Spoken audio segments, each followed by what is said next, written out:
time. It's our time, my friends. Time for millions of maturepreneurs, 55 plus, who are hashtag not done by a long shot, to revolutionize how we lead, do business, and innovate our world. I'm your host, Jeanette Anderson, and welcome to my conversations with fascinating people who would rather inspire than retire.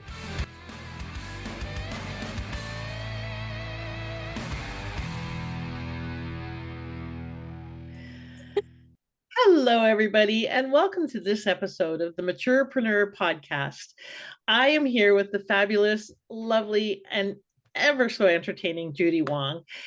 And today we're going to be talking about the key to reignite your inner spark for a passionate, abundant life over 60. And boy, has this woman got a corner on abundance and passion. So welcome, Judy. I'm so glad you're here. Oh my God, it is so good to be here. You know how much I love you. Yes. And I want to give you a little pre-warning up front. There will be swearing, if her, me, or both of us. So just if that's an issue for you, this is probably not your episode. So, and if it's not an issue for you, great, listen on, because we've got lots of value for you.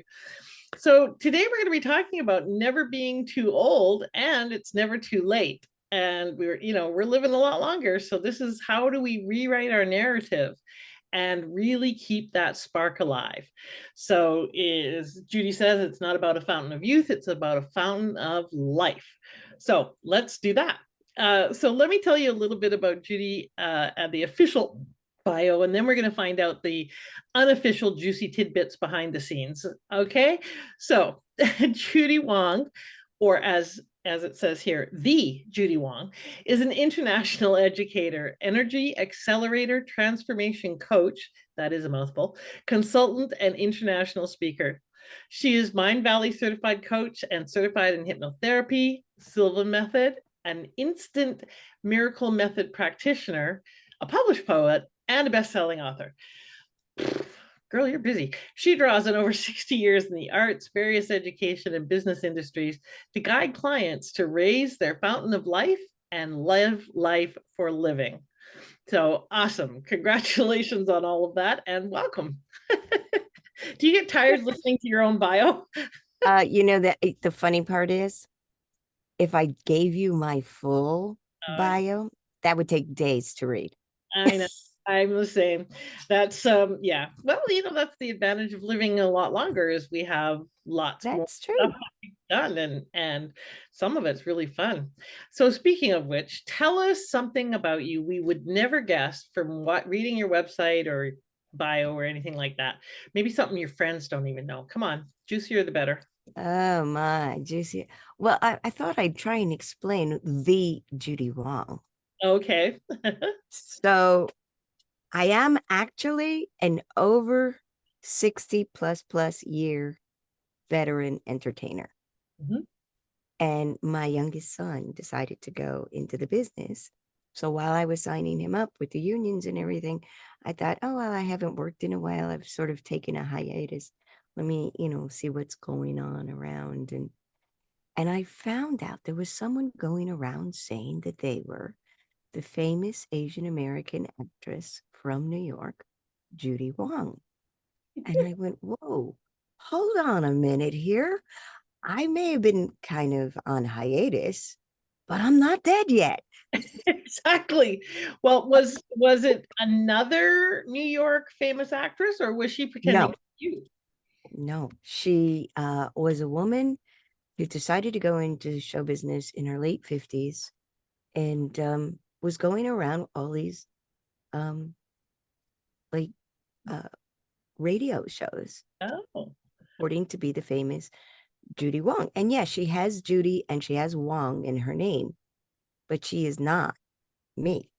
And yeah, I was like, whoa, you just messed with the wrong union member.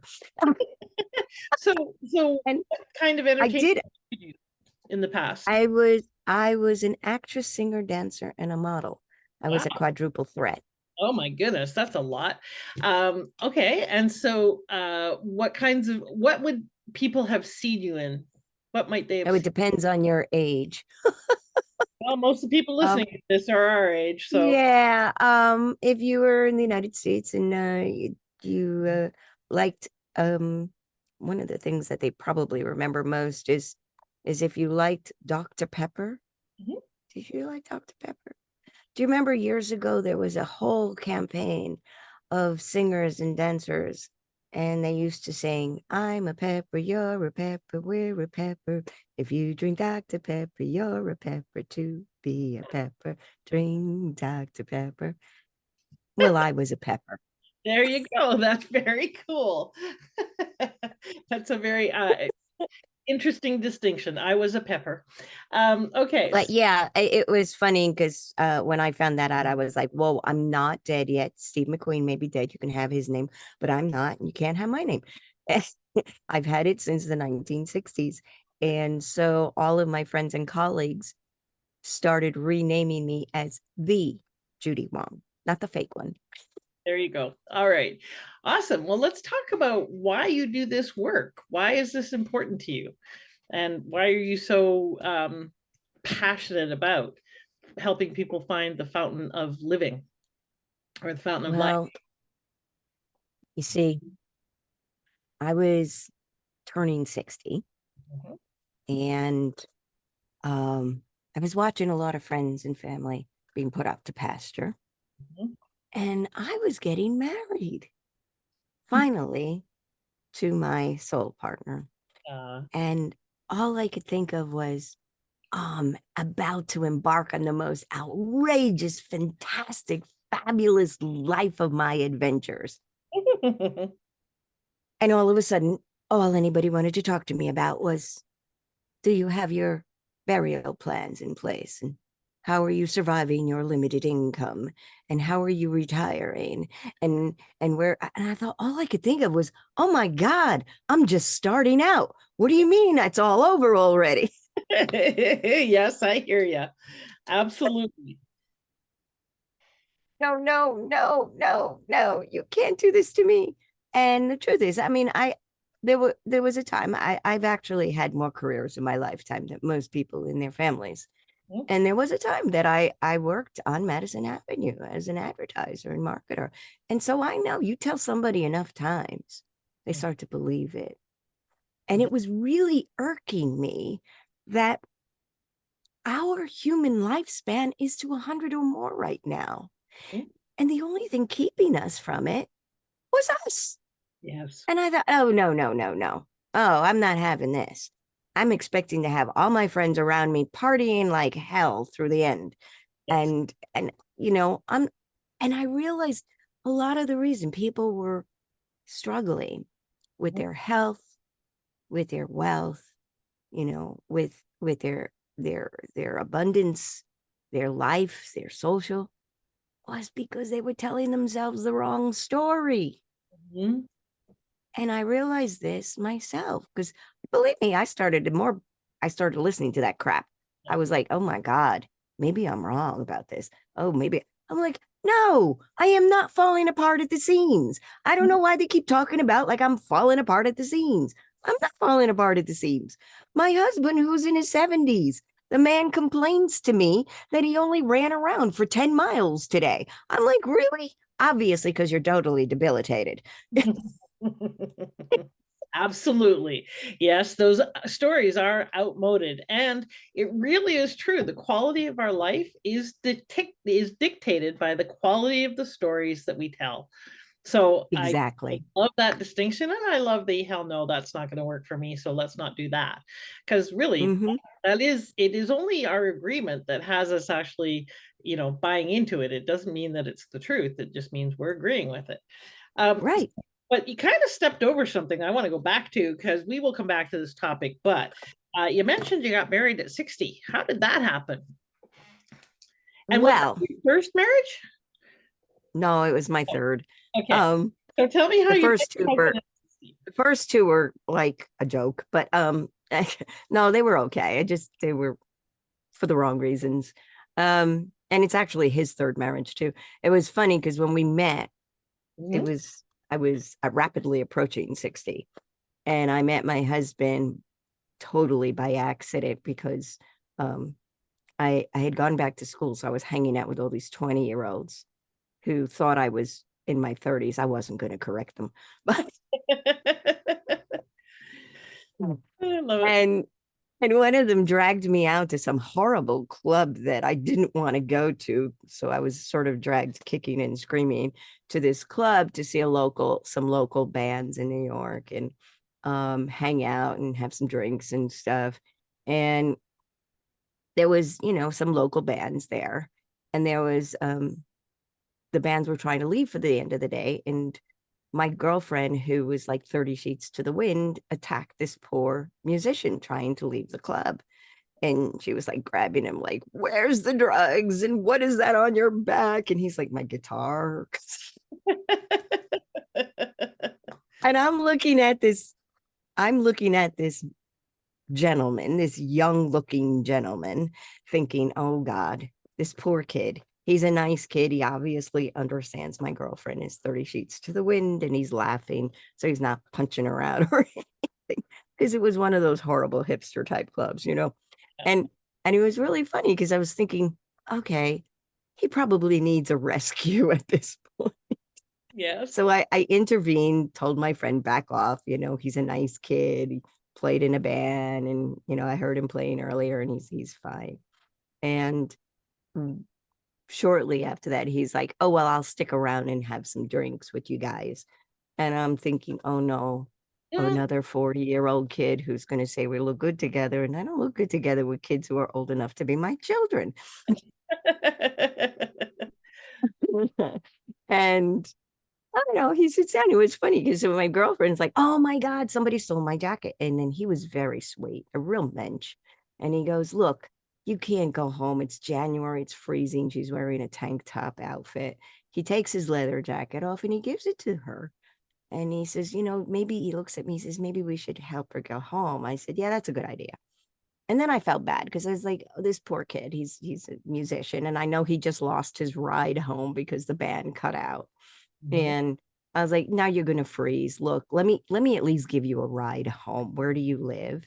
And he says, I'm staying with some friends in the West Village. Now, young musician, local band, staying at a friend's house.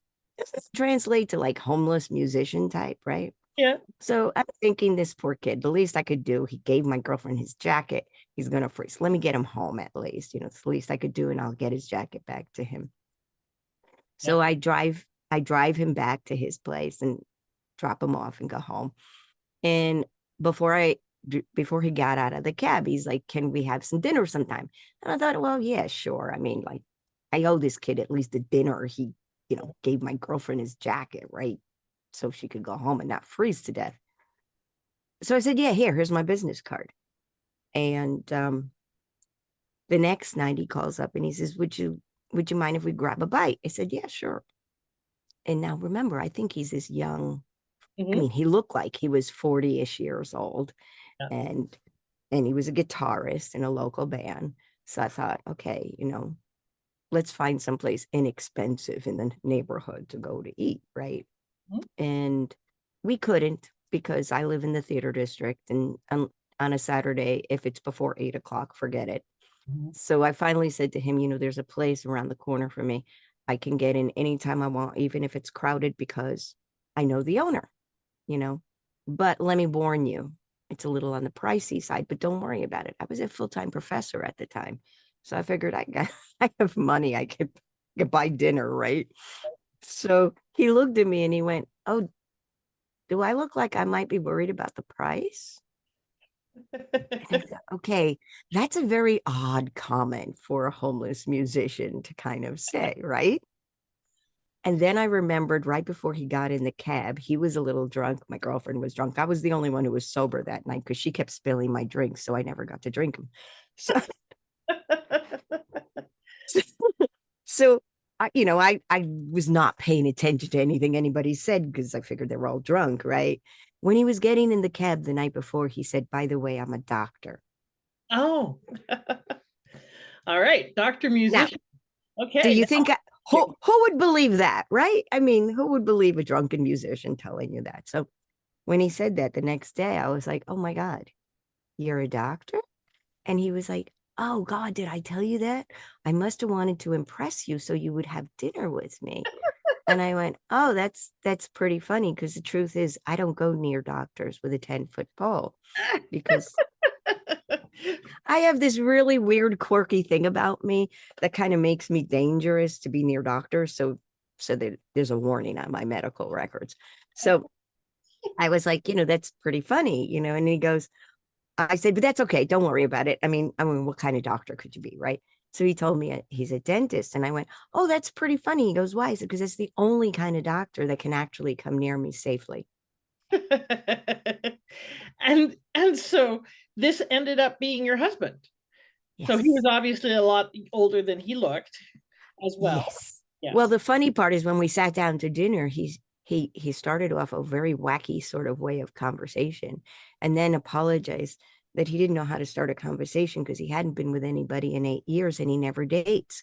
And I went, well, that's fine. And he said, why? I said, because I haven't been with anybody in 8 years and I never date.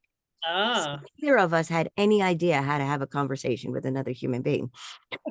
so this was definitely a case of destiny and third time lucky by the sounds of it. Most definitely. How long did you date before you got married? I'm curious.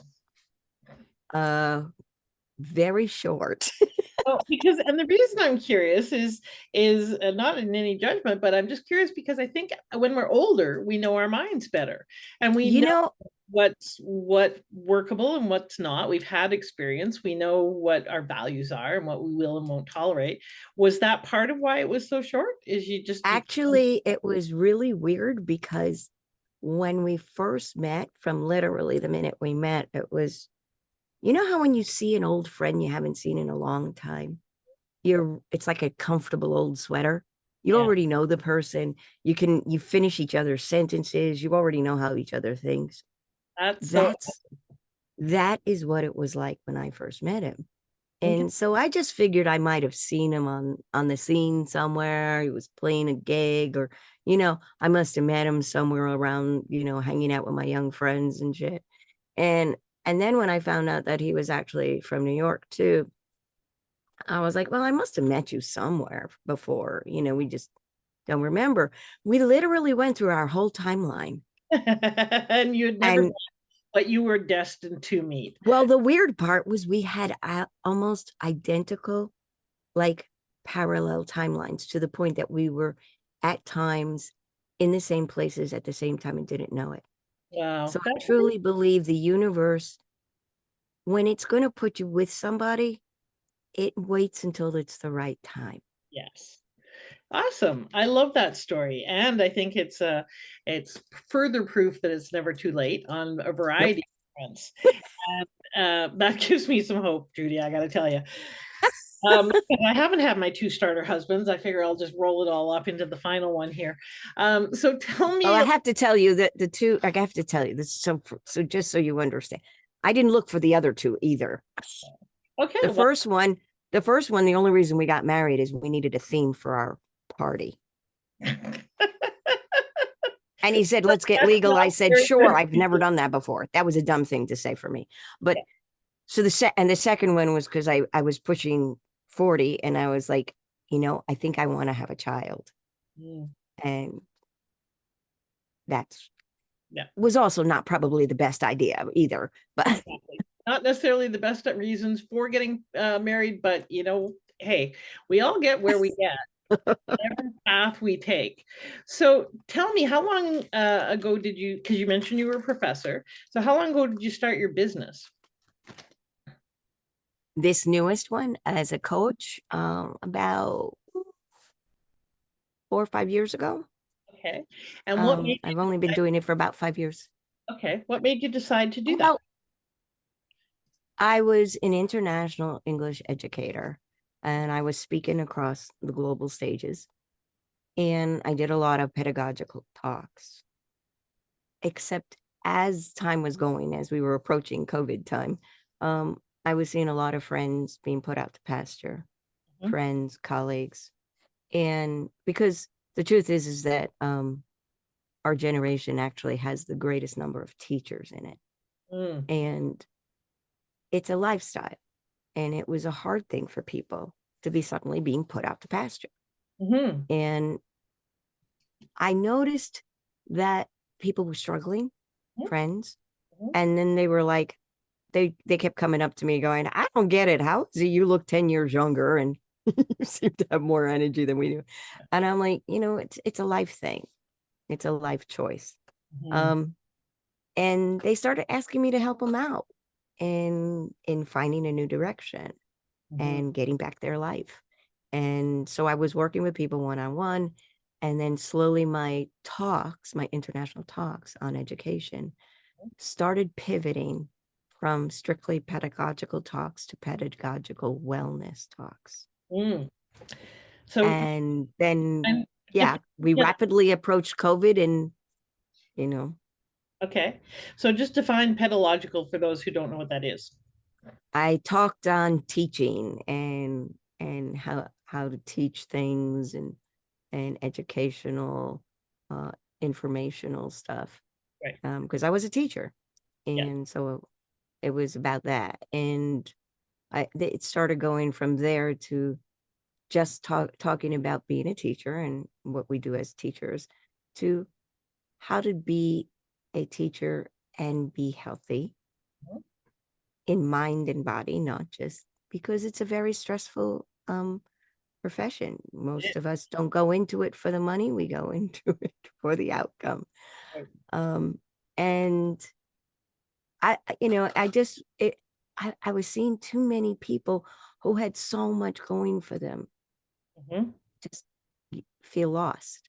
Mm-hmm. And I said, there's no reason for it. And then they're being told they can't make money. And I'm like, why the hell can't we make money? Yeah, That's a exactly. silly thing. Yeah. I mean, and they're like, well, I'm not teaching anymore. I said, well, if you were a teacher, you must have done a hell of a lot of things. That means you got a hell of a lot of things you could still keep doing Yes. and have fun doing it. There's no reason you can't have fun doing it. And there's no reason you can't be making money while you're having fun doing it. So Yes. that's what I started, pivoting my talks to about, how to Interesting. keep doing amazing things, have a shitload of fun doing it, and make money while you're doing it. Exactly. The not either or, but both and, because I like Yes. your phrase of it's not about typically for teachers, it's not about the income, it's about the outcome. And people Right. are trained to believe that it's got to be one or the other. And that's not true. It can be both and. I'm a Yeah. stand for the and. Um, so so tell us a little bit about what are some of the biggest obstacles you see your clients having when they're trying to figure out if I'm not that role, if I'm not a professor anymore, if I'm not a corporate executive anymore, if I'm not a this anymore, who am I? What's the biggest challenge? Like what can they do with that if they're in the who am I if I'm not my previous roles stage? The biggest challenge is the the talk they give themselves. Mm, You know, it's ironic that I would work with somebody who's 70, right? They tell me about the last 25 years of their life. This is what they did, this is who they were, and now they don't know what to do. mhm, And I used to be a math teacher too at one time. And if you're 70 and you're telling me about the last 20, approximately 20 years of your life, mhm, not for nothing, but what happened to the other 50, mhm. Yeah. you know, or the other 40? Mhm, By my count, that's a hell of a lot bigger number than the other number. mhm, But so often we forget about that mhm, because we had allowed the world and life to happen, and it sort of buried us alive. mhm, And the funny part is that once they start tapping into, well, who was I before? mhm, What was I before? What things did I love to do before? mhm, You know, and a lot of times it was, well, I did love to do that, but so and so said I couldn't, and such said I couldn't. And I'm like, yeah, but that's then. This is now. mhm. Are they here to tell you no? No. The And only one telling you no is you. and if even if they were here telling you no, do you have to listen to them? Right. Yeah. Right. I mean, we were children then. We're grown-ups now. And, we're the elders, most of us. And the only ones you need to listen to is yourself. And Yes. if it's what toots your horn, or as I say, tickles your happy place, what the hell? Go do it. It's not too late.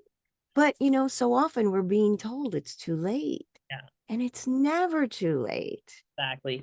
My saying is, as long as you're on this side of the grass, it's never too late. And who knows, maybe even after that.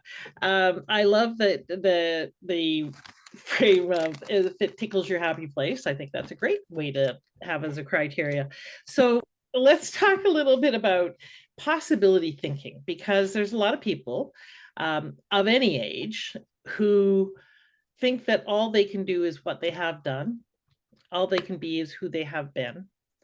How do you help your clients open up to more opportunities or possibilities, or to see beyond that to perhaps a new possibility? Well, I take them through a process where what I like to say is we start cracking open the cocoon, because I learned even for myself, like a little over 10 years ago, when I had to go through my own processes to survive and gain my own life back. Mhm. Um, there's a cocoon that we've created. Everybody knows the light of life that we all came into this world with, and everybody knows it exists, because when we came into this world, everything was beautiful. Everything on the planet was possible. If you wanted to be a fireman, you were going to be a fireman. If you wanted to be Superman, you were going to be Superman. Everything was possible. Everything was beautiful. Everything was wonderful, right? Everything touched your happy place. People, you would giggle for the silliest, craziest things, but it was great, right? Mhm. The thing is that over time, I realized that the world keeps giving us stories. Mm. They gave us labels, they gave us stories. We had parents who said, you can't do this, you got to be this. We had colleagues, can't do this, you got to be this. We had spouses or family, you can't do this, you got to do this. And over time, we built up this cocoon. Mhm. And inside, we just sort of had our little safe Mm. job, Mm. and we kind of leaned into that for a while. Mhm. And there's this like shell that has sort of grown around us, which makes it almost impossible to see those 50 years or those 40 years that we forgot.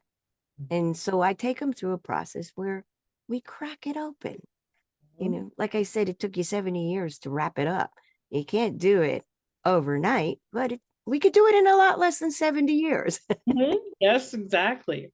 And basically, we unwrap all of the false stories, the false lies, the false labels that we've created. And it's an amazing thing. But once you start doing that, it's kind of like when the chrysalis cocoon is being broken open, this light of life starts bursting out.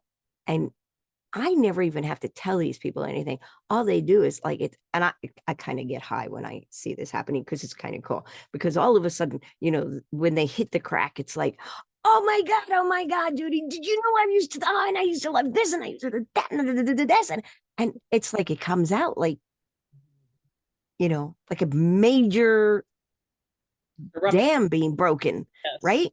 And Yeah. it's an amazing thing, but they can come up with 100 life lists like almost instantaneously, Yeah. because Well, and it's there. tell them what you mean by life list. So I realized something. We're always being told at our crazy age that we got to make these damn bucket lists. Mhm. Why are we making bucket lists? Think about what that is. A bucket list. You're ticking off your bucket list towards your death. Mhm. What in God's name are you ticking it off towards your death? Do you want that so much? Yeah. And Yeah. so, All the things that you want to accomplish before you die. yeah. So that's kind of crazy. That's sort of crazy. Why are you? And look, I'm not.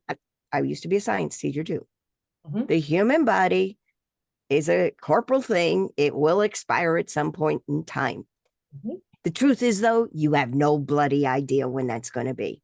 Right. Not even if you have a terminal disease. You have no bloody idea when that's going to be. So Yeah. why the hell are you living your life for your death?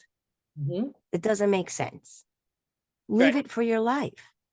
So what I have people do is I have them make life lists, because when you're making a life list, you're excited. When you're making a life list, you're looking forward to the next day. Yes. When you're making a life list, you're always a work in progress, living, for Pete's sake. And when they did all those longevity studies, the people who are living and not being blocked by living this amazing, long, fruitful, abundant, healthy, vital life, Mhm. they were being works in progress. They Mhm. were living. They weren't living their life for their death. They Yes. weren't busy making bucket lists. They were making life lists. So Right. that's sort of what I promote. Make life lists. Yeah. So don't count down, just get busy going on with things. I totally agree. One of the reasons why I'm creating the Maturepreneur World, and especially the Maturepreneur Conference, is that there are no events or conferences and so forth about refiring. They're all about retiring or aging or topics related to that. And most of the focus there is, like you said, plan your estate, make sure you've signed up for your seniors home, make sure you've got your will in place, buy Viagra. It's like, seriously, how about if we actually focus on reinvention, refiring, not retiring? Because not everybody wants to spend the next 30 or 40 years golfing or knitting. They want to get going with things that are meaningful for them, fun for them, contributory. And by the way, about 65% of the people that are of retirement age can't afford to. So they need to reinvent themselves. They need to become entrepreneurs because, it's still challenging for them to get back into corporate. So that's about, what do you want to do? How do you want to be? And what are some possibilities that will light you up, give you life, and have you give back some of that great wisdom and experience and expertise? So that's why we're creating the Maturepreneur Conference and plan to hold it annually, because there isn't anybody having that conversation. And I don't understand it, because for the love of God, we're the largest cohort. There's literally, I think I calculated 747 million people around the world that are currently over 55 that are looking to refire. Not all of And them. the truth is, the funny thing is, the truth is that it doesn't make sense why you are retiring. Because if you were 20 years old and somebody told you that in the next 40 years you should be working on your death, you would spit in their eye. Because 40 years, you could put 2 careers, 3 careers through in 40 years. Yeah. So why would you think anything? I mean, one of the craziest lies that really blew my mind when I was turning 60 was when somebody would come to me and say, "What are you going to do with the short time of life you have left?" And I thought about this. The short time of life I have left. I've got at least 40 years, Yeah. if not more, of life left. My count, 40 years is a hell of a long time. Exactly. Almost as long as I've been alive. And people being born now will be living to 120, 130.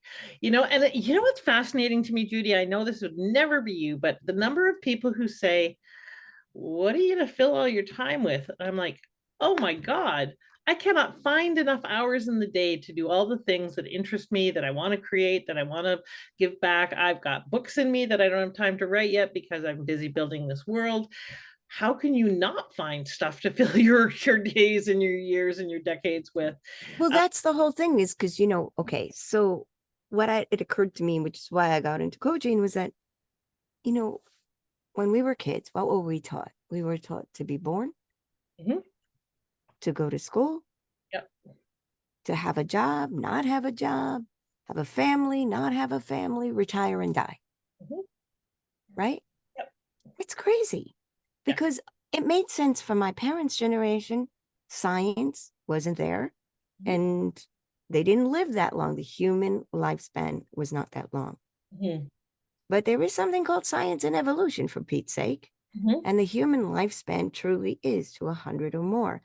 And the only thing that's been keeping us from there is us, Mhm. because we want to tell ourselves. I actually had a young man who said, but I don't want to become older than my parents were at 75 and 80 years old. And I'm like, why the hell not? They're like, because I'll be decrepit. I said, why would you be decrepit? Yeah, And, exactly. and they what gets told to us all the time? How many doctors do you have to see now because you're over? I mean, especially me, like, pushing 70. It's like, you're all, I'm supposed to, everybody I talk to is like, well, how many doctors are you seeing? I said, none, except my husband. I have to see him every day. But, I mean, like, they're like, how many, don't you have, you got to worry about your knees being replaced. My hips were, I said, why? They're perfectly fine. Why? Mhm, You know, I don't have to see the doctors all the day. And they're like, well, because, as you get older, you get sicker. Now, here's a weird caveat. mhm, I'm actually healthier in the last 10 years than I have been my whole bloody life. mhm. Literally have not been sick, no joke, in over 10 years. I haven't seen a doctor or been sick, not even with a cold, in over 10 years. Now, Yep. explain that, because 90% of my life, I was so sickly, I spent more time being sick than I was being healthy. Mhm. Well, so tell people what you attribute that to. Living. Turning I your made a decision that I wanted to live, Mhm, and I wanted to have the most amazing life. mhm. And I wasn't giving up on my life, Mm. no Ah, matter what anybody was going to tell me. yes. Yes, I love that. And for those of you who are going, well, but no, it is just a reality. I understand. I understand that we have been told a lot that that is the way it is. But it's time to look around and perhaps reacquaint yourself with what is the new reality. It is what used to be the case because it is what used to be the dialogue. But the dialogue's changing, thank God, in part because of people like Judy and myself, and therefore the reality is shifting. I cannot tell you how many conversations with 60, 70, 80, 90-year olds who are still kicking ass and taking names. And it is 100% because of how they think about their life. It doesn't mean that things don't break down. It doesn't mean whatever that, might happen. It doesn't mean that everything's always peachy keen. It never was. It wasn't when we were 10. It wasn't when we were 20. It wasn't when we were 50. So yeah, stuff happens. But the story we tell is super important. So, Judy, tell people how people can get in touch with you and find out more about you. Well, I do have a website. It's pretty easy to look it up. It's Yeah. Living Out Loud Ain't Over Yet. Yes. Even though I'm an English teacher, no punctuation. Yep. Living Out Loud Ain't Over Yet.com. And that's my website where you can always contact me, reach me. Um, I am giving you guys a gift because it is my goal. I've already started planning my 122nd birthday party, and I am really expecting everybody to show up. So it is my goal that we all go dancing into our hundreds with all the vim and vitality we can. So I'm giving away a free light activation meditation, which is one of the first steps I usually bring people to start breaking open the cocoon. Because the first thing you need to do is start lighting your own light again. Because Mhm. when you light the light, it's like the match, light the Exactly. candle and it starts to really flow. So this is a meditation that you have It's created. a guided meditation. Yeah, it's a guided meditation. It's an audio and the video. You have the link. Mhm. Um, and it's what I call the first step in reclaiming your life. Right. I love that. And then you also have an offer for them for where did it go? I have it here. The free 30-minute deep dive session with a value of Yes. $350 that they Yes. can book with you to really dive into their life list. Right. What Well, we get into the in the 30, I give you 30 minutes. It's, but we really start let's take a real deep look at who you really are and what you really have to offer. because, so often we forget what we do have to offer, you Exactly. know. I love that. And so living out loud ain't over yet, AINT, over yet.com. No apostrophe or anything. And you can reach out to Judy through her website or Judy at that email address, Judy at livingoutloudain'toveryet.com. As you can tell, if you want a kick in the context and someone who's going to not buy your stories and not let you buy them anymore, then Judy would be a great person to connect with. So thank you so much for being here, Judy. I appreciate you. Let's leave them with one last piece of advice. What would you like people to know? Please stop making bucket lists. Make life lists. It's a hell of a lot more fun. And please live your life for living. The alternate really sucks.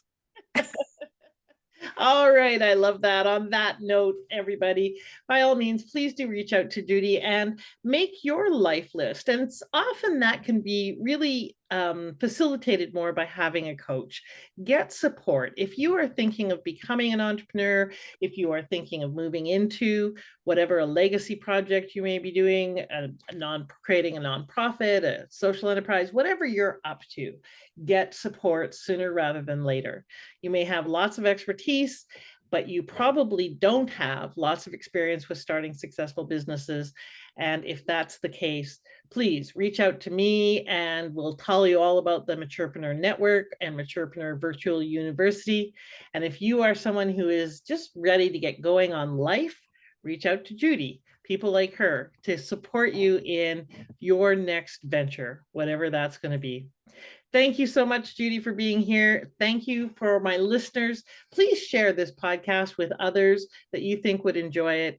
I would love, love, love to reach as many people as possible. 1.5 million by the end of 2025, by the way, is my goal. So let's get busy sharing. All right. Thanks, everybody, for being here. Have a bodacious week.